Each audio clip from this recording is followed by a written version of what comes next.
सीधे आपको ले चलते हैं राजधानी लखनऊ, जहां पर नेचुरल फार्मिंग कार्यक्रम में सीएम योगी आदित्यनाथ क्या कह रहे हैं, सुनवाते हैं आपको।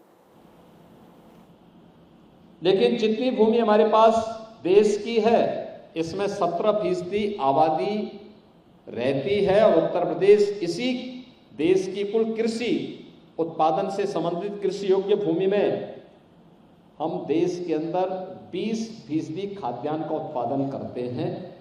पर्याप्त जल संसाधन हमारे पास है, लेकिन अब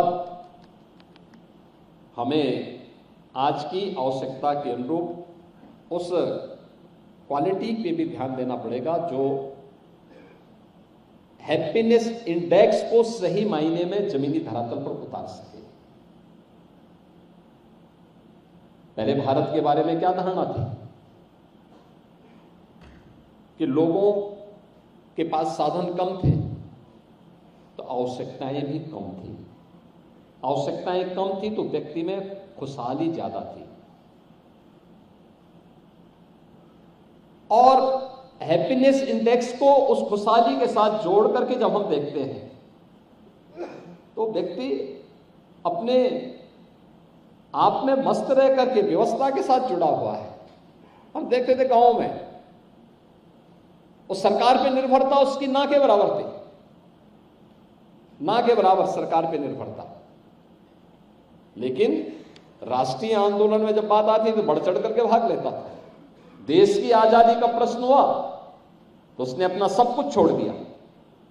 किसी ने प्रैक्टिस छोड़ दी, किसी ने खेती बाड़ी छोड़ दी, किसी ने स्कूल छोड़ दिया और कहा देश को आजाद कराना है, देश से अपेक्षा कुछ नहीं।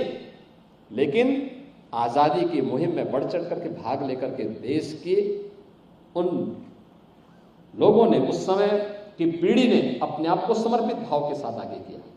आज हम चाहते हैं सब कुछ देश हमें दे, लेकिन हम देश के लिए कुछ नहीं कर पाएंगे। यह भाव मुझे लगता है हमें छोड़ना ही पड़ेगा, और उस दृष्टि से आज का यह कार्यक्रम बहुत महत्वपूर्ण है कि आज की आवश्यकता है, उत्पादन भी बढ़ाना है, लेकिन साथ साथ वह जो व्यक्ति इसका उपयोग करे उसके लिए यह लाभदायक भी हो।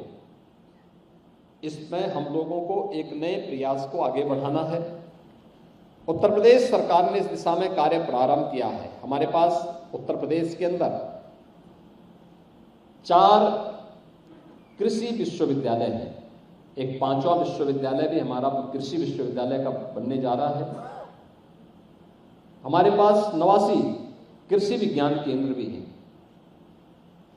और 2 केंद्रीय कृषि विश्वविद्यालय उत्तर प्रदेश के अंदर संचालित हैं।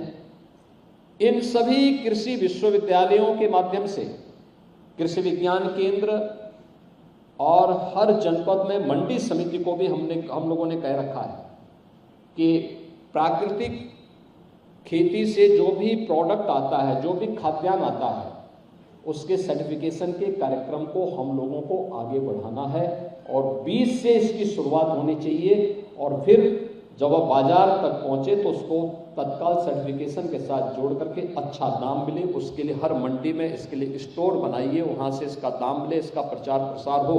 और कुछ जगह हम लोगों ने प्रारंभ किया है। हम लोगों ने सभी 6 की 6 कृषि विश्वविद्यालयों से कह रखा है कि आप अपने यहाँ सर्टिफिकेशन की लैब्स इंप्रूव करिए, धनराशि स्टेट गवर्नमेंट आपको उपलब्ध कराएगा। और हम लोगों ने मंडी से उस धनराशि की व्यवस्था के लिए पहले से प्रावधान कर दिया। अभी वहां पे तो पहले से लैब्स हैं, उस लैब्स को उनको थोड़ा सा अपग्रेड कर देना है, और एक कार्यक्रम भी हम लोग प्रदेश के अंदर चला रहे हैं।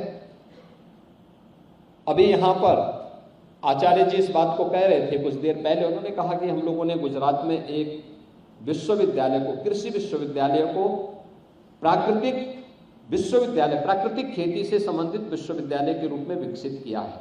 इसमें एग्रीकल्चर का हो, हॉर्टिकल्चर का हो, वेजिटेबल का हो, इस सब का उत्पादन जो भी हो वह प्राकृतिक पद्धति से हो, और इसके लिए प्रशिक्षण और इस पर शोध के कार्यक्रम को हम आगे बढ़ा सकें। इस दृष्टि से वो कार्यक्रम वहां पे उन्होंने प्रारंभ किया है। और यहाँ पे मैंने कृषि मंत्री से भी कहा है किसी एक विश्वविद्यालय को हम लोग इसके लिए चयन करें खासतौर पर जहां पर तत्काल हम इस कार्यक्रम को आगे बढ़ा सकें। 9 क्लाइमेटिक जोन यूपी के अंदर है और क्लाइमेटिक जोन में हम लोगों ने एक सेंटर ऑफ एक्सीलेंस, कृषि विज्ञान केंद्र को सेंटर ऑफ एक्सीलेंस के रूप में विकसित करने की कार्रवाई को आगे बढ़ाया है। और हम चाहेंगे कि इसमें हम प्राकृतिक खेती को, प्राकृतिक हॉर्टिकल्चर को, प्राकृतिक वेजिटेबल को, प्राकृतिक पद्धति से इन सभी को हम उसके साथ आगे बढ़ा सकेंगे। तो मुझे लगता है कि आज उत्तर प्रदेश के अंदर कृषि विज्ञान केंद्र देखने लायक स्थिति में बन चुके हैं। 2017 के पहले तो स्थिति वहां पे बड़ी अराजकता की सी थी, जंगल उगे हुए थे।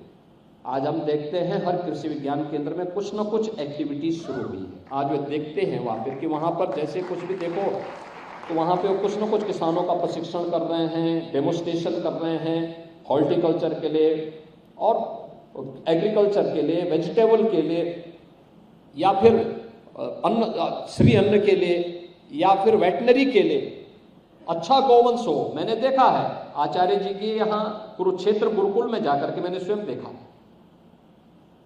कैसे गाय की देसी नस्ल की ब्रीड को उन्नत नस्ल में बदला जा सकता है प्राकृतिक पद्धति से ही। कैसे खेती विपरीत परिस्थितियों में अच्छी हो सकती है। ग्लोबल वार्मिंग के दुष्प्रभाव से हम खेती को भी कैसे बचा सकते हैं, यह भी मैंने अपनी आंखों के सामने वहां जाकर के देखा है। और उसके बाद जब मैं स्वयं देखा हूं तब मैंने अपने कृषि मंत्री और अन्य लोगों को, यहाँ के अधिकारियों से भी कहा, मैंने कहा भी अब आप लोग एक बार फुर्सत निकाल करके होकर के आओ, देखो, पहले देखो और फिर औरों को दिखाओ, तो मुझे लगता है उसका लाभ होगा। और आज यही कारण है कि उत्तर प्रदेश जैसे राज्य में 1 लाख हेक्टेयर एकड़ भूमि में प्राकृतिक खेती के प्रति लोगों में जागरूकता पैदा हुई है। बुंदेलखंड के 7 जनपदों में और गंगा जी के किनारे हमारे जो 27 जनपद हैं, इन सभी जनपदों में इसके प्रति व्यापक जन जागरण का एक कार्यक्रम लोग।